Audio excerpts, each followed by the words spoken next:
the People Party i pensu tu ya ga jatri bagi jonka malong ke bayatli ni ya ga jatri ya ga ka cing smotu bagi nan kam ya ga cingitli baran pinyo ya ga cingitli ni ya ki pat ba ya ga cing slur ya ga jatri ya ga cing slur ni ni menda bon ki beri na stamon slur ban kren ban ni shakmat ban ti along ke smotu na Pagkatagad singay ka bang iyay, yung pata aling bagi jingikay kisi, kila Roma ke jingot ki jipaghat, jo pata.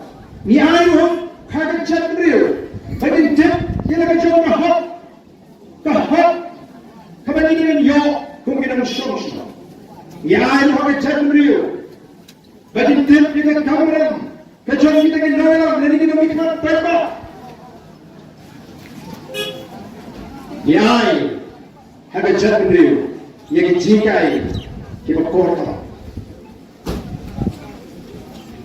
Anton pat dagui ka door.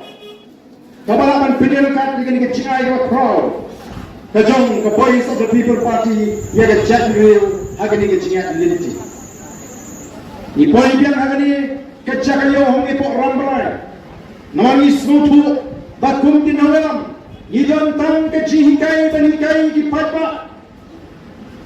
Yen kuaman ay, yada pisa ka tingka, nari cik ay ka cini, kalau ka cik mentoy ka crowd, yaki patba, yada jadin riyo, padi ka nongdiin ka mandiin ka cini. Ka kam mentoy ni ka lak, ka kam mentoy, padi ka spak ka crowd. Kiyok mata silak arlak, tangkat tu kan ipor kan lutong, lagi ay ki mangini ay. Haga cendri kenyane kenye somsa at kenong kajikai kuno pagila panjat kuno cendri hei kenyasni ila penong ya kajiran patba hantai hapo matran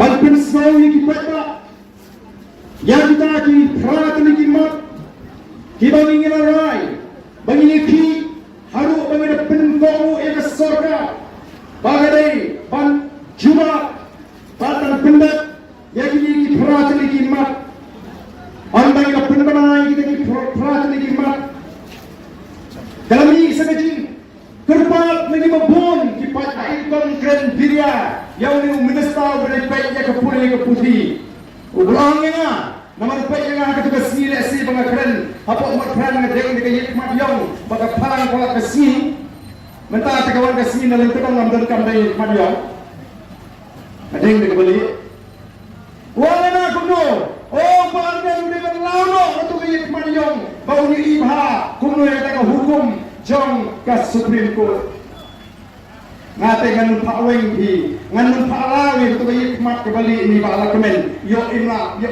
politician sa sekretariat nganun paalaw tinrengan siya ko mo ngan siya ko lani nga siya pai kanya ramba siya dikipat ba oh so sambut bagila ki minister po kasarkar NDA ki kitaw yuknam siya karay sa Supreme Court hadin ni kata training, lagi kata test, jadi nanti kemudian kata MTET, lagi kata teacher eligibility test. Banyak pentingnya berpilih kita ini bertemu berhikai. Ini itu dia kata. Hendak kita semua pulang kalau badai tanya kita hikai, badai penterikan nak urut. Kapa kibun kirai jengkut ke Supreme Court ke pendik hukum tanggi kartu kali kiberapan penengkan yinjong mereka ni kemudian kecilai maka serkal NDA kia tak yinjong balik pada kata penterikan hot